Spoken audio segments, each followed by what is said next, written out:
First contact and the warning. The Empire's greatest mistake, Commander Thane Vorthak stood on the bridge of the Imperial Dreadnought Stellar Dominion, his 6 arms crossed behind his back as he gazed at the star charts floating before him. The holographic display showed the Zephyrian Empire's latest target, a small blue world orbiting an unremarkable yellow star in the Outer Rim territories. After 3 centuries of conquest, this should have been routine. The Zephyrian Empire had claimed over 2,000 worlds through a simple formula: arrive with overwhelming force, demonstrate superior technology, and watch primitive species surrender. Those who resisted were crushed quickly and efficiently. It was a system that had never failed. "Status report," Thane commanded, his voice carrying the authority of countless victories. Science Officer Kirill approached, her crystalline skin shimmering under the bridge lights. "The target world shows signs of a developing civilization, Commander. They call themselves humans and their planet Earth. Our long-range scans indicate they have achieved basic spaceflight and nuclear technology, but nothing that poses a threat to our forces." Thane's mandibles clicked in satisfaction. "Population? Approximately 8 billion inhabitants, carbon-based life forms, oxygen-dependent, physically unremarkable. Our biological analysis suggests they are fragile compared to most sentient species we have encountered. Their average lifespan is remarkably short, and they appear to have limited physical capabilities. Military assessment?" Navigation Officer Zorth stepped forward, his metallic exoskeleton gleaming. "Primitive nuclear weapons, basic kinetic projectile systems, and what appears to be early energy weapon development. Their space fleet consists of a few dozen vessels that our analysts classify as barely functional. A single Imperial battle group could pacify their entire system within hours." Thane studied the data streams flowing across his visual implants. Every metric suggested this would be among the easiest conquests in recent memory. The humans possessed no advanced technology, no powerful allies, and no apparent military doctrine beyond crude planetary defense. "Estimated integration time?" he asked. "Standard protocol suggests complete pacification within 1 planetary rotation, full resource extraction operational within 10 rotations," Kirill replied confidently. On the distant world of Earth, Captain Sarah Chen stood in the underground command center buried deep beneath the Colorado mountains. Alarms echoed through the facility as her team tracked the massive alien fleet that had appeared at the edge of their solar system just hours earlier. 7 ships, reported Lieutenant Marcus Torres, his fingers dancing across the holographic interface. "Each one larger than anything we have ever built. They are maintaining position near Jupiter's orbit, but their trajectory suggests they are heading toward Earth." Chen studied the alien vessels on the main display. Her military experience told her this was not a peaceful exploration mission. The formation, positioning, and obvious weapon signatures painted a clear picture of hostile intent.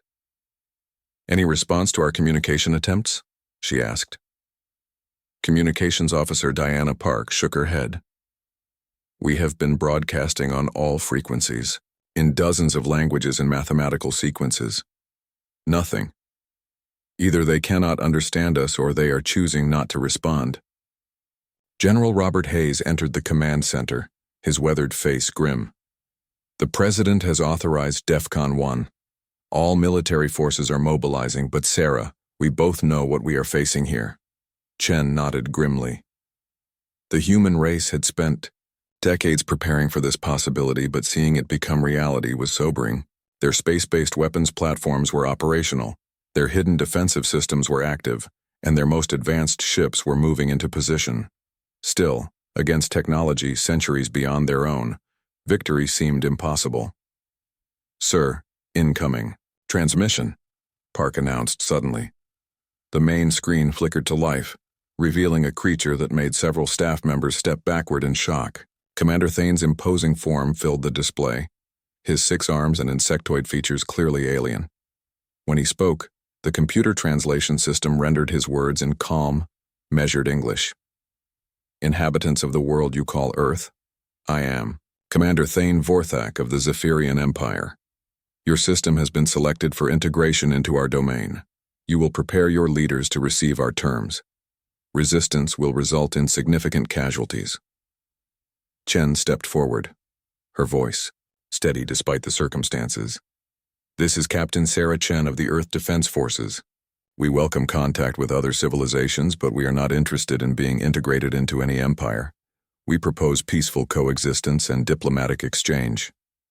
Thane's mandibles clicked in what might have been amusement. "Captain Chen, you misunderstand the nature of this interaction. This is not a negotiation.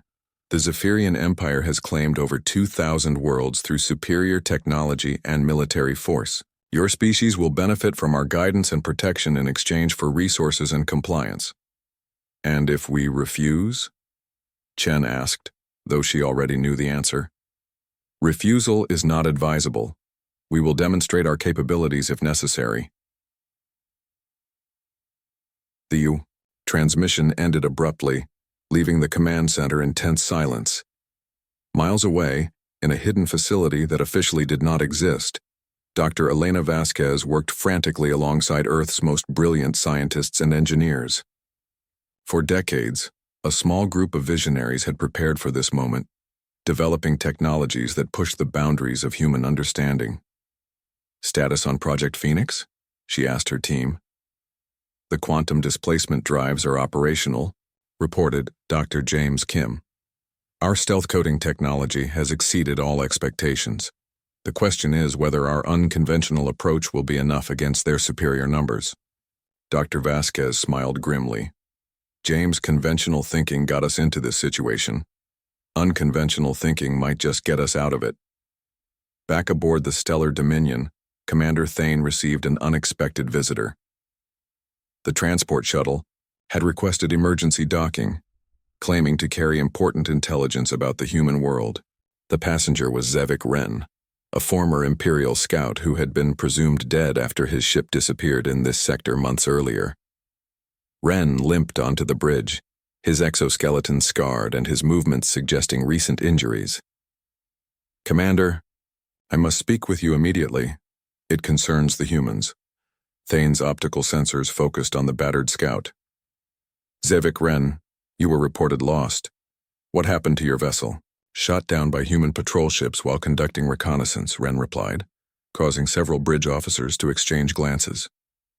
"Commander, the humans are not what our intelligence reports suggest." "Explain." Wren activated a portable data display showing his recorded observations. "I spent 3 months observing human military installations and behavior patterns. Their technology may appear primitive, but their tactical thinking is unlike anything we have encountered. They do not fight like other species." Science Officer Chiral interjected. "Our scans clearly show their physical limitations and technological disadvantages." "Their individual physical capabilities are indeed limited," Wren agreed, "but they compensate through coordination, creativity, and something our databases have no classification for, what they call determination. I observed training exercises where human soldiers continued fighting, despite injuries that would incapacitate most sentient beings." Thane's mandibles clicked dismissively. "Scout Wren, your extended isolation has clearly affected your judgment. No primitive species has ever successfully resisted Imperial integration. Commander, with respect, no primitive species has ever possessed what humans call military history. I accessed their data networks during my time on their world. For their entire recorded civilization, humans have been engaged in warfare. They have developed tactical and strategic thinking that spans millennia of constant conflict." Navigation Officer Zorf stepped forward. "Even if their tactical abilities are noteworthy, they lack the technology to pose a real threat." Wren's optical sensors dimmed with exhaustion. "That is what I thought, until I saw their hidden installations. Commander, the humans have been preparing for this encounter for much longer than we realize. Their public technology is deliberate misdirection." The bridge fell silent as the implications sank in. "What are you suggesting?" Thane asked slowly. "I am suggesting that we withdraw and request additional fleet support before attempting integration. The humans are not what they appear to be." "Commander," Thane studied the scout for a long moment, then dismissed him with a wave of his upper arms. "Your concerns are noted, Scout Wren, but the Empire's schedule cannot be delayed for unfounded fears. Prepare for standard integration protocols." As Ren left the bridge, he whispered to himself, "Then may the cosmic winds have mercy on us all." On Earth, Captain Chen received final status reports from military installations around the globe. The alien fleet was now moving toward Earth, their estimated arrival time less than 18 hours away. "All hidden defensive systems are online," reported Lieutenant Torres. "Project Phoenix assets are in position, and our most advanced ships are maintaining stealth positions throughout the solar system." General Hayes approached Chen privately. "Sarah, you know as well as I do that this could be humanity's final stand. Are you ready for what might be necessary?" Chen looked at the display showing Earth from space, its blue and green surface peaceful and beautiful. Somewhere out there, an alien fleet approached with the intention of enslaving her species. But as she thought about human history, the countless battles fought for freedom, the innovations born from desperation, the refusal to surrender even against impossible odds, she felt something the aliens had not accounted for in their calculations. "General, they have superior technology and numbers. They have conquered thousands of worlds." She turned to face him, her expression determined. "But they have never fought humans before. They are about to learn what that means." The countdown to first contact continued, neither side fully understanding what the other was truly capable of. But in the depths of space, the stage was set for a battle that would change the galaxy's understanding of humanity forever. The battle that changed everything. When predators became prey. The Zephyrian fleet emerged from hyperspace in perfect formation, 7 massive warships that cast shadows across Earth's orbital stations. Commander Thane observed the planet below with satisfaction. Another world about to join the Empire's domain through the simple application of overwhelming force. "Begin standard intimidation protocols," he ordered. "Target one of their smaller orbital installations for demonstration purposes." The lead cruiser Iron Talon charged its primary weapon, energy readings that should have sent every human sensor into panic mode. But as the weapon prepared to fire, something unexpected happened. "Commander," Science Officer Kirill reported with confusion in her voice, "I am detecting massive energy signatures throughout the system. They are not matching any known human technology in our databases." Before Thane could respond, the space around his fleet erupted in controlled chaos. Ships that had been invisible to Zephyrian sensors suddenly materialized, sleek, angular vessels that moved with impossible speed and precision. But these were not the crude human ships their intelligence had identified. Captain Sarah Chen watched, from the bridge of the hidden dreadnought Defiance, humanity's first true warship, built in secret over the past 15 years using theoretical physics that pushed the boundaries of known science. "All Phoenix fleet units execute Broken Arrow Protocol," she commanded calmly. Across the solar system, 47 advanced human warships dropped their stealth systems simultaneously. Each vessel represented decades of preparation, incorporating technology that Earth's brightest minds had developed specifically for this moment. Aboard the Stellar Dominion, chaos erupted on the bridge as Zephyrian sensors tried to process what was happening. "Impossible," Navigation Officer Zorf stammered.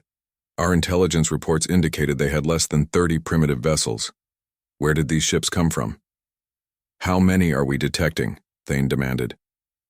47 distinct signatures, all broadcasting false identification codes that made them appear to be asteroids or debris until now, Kirill reported, her crystalline skin flickering with stress patterns. Commander Thane felt something he had not experienced in decades of conquest: uncertainty. The humans had somehow hidden nearly 50 warships throughout their system, vessels that their long-range reconnaissance had completely missed. Analysis of their weapon signatures? Unknown energy types, Commander. Our databases have no reference for the technologies they are displaying. The first human ship to engage was the destroyer Relentless, commanded by Captain Miguel Santos. His vessel dove toward the Zephyrian cruiser Iron Talon at a speed that defied the aliens' understanding of human capabilities. "Target their primary weapon array," Santos ordered. "Fire quantum disruptors." The human weapon struck the alien ship with energy that seemed to bend space itself around the impact point. Instead of the expected explosion, the Zephyrian vessel's armor simply ceased to exist in a perfectly spherical area around the strike. "What just happened to our ship?" Thane demanded as reports flooded in from the Iron Talon. "Hull breach on 17 levels, Commander. The weapon appears to have displaced our armor into another dimension. We have never encountered anything like this technology." Captain Chen monitored the engagement from the Defiance, coordinating a battle plan that the Zephyrians could not predict, because it defied every conventional military doctrine they knew. All units implement swarm tactics. Do not engage in traditional formation combat. Remember, they are expecting us to fight like every other species they have conquered. The human fleet scattered into individual hunting packs, each ship moving independently while maintaining perfect coordination through quantum communication networks. Instead of the predictable fleet-to-fleet engagement the Zephyrians had prepared for, they faced 47 individual threats attacking from impossible angles. The cruiser Void Hunter found itself under assault from 3 human ships that appeared to be ignoring the laws of physics. The human vessels moved in patterns that should have torn them apart from gravitational stress, but somehow remained intact while delivering devastating attacks.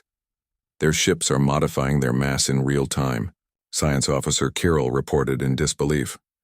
They are manipulating fundamental forces during combat.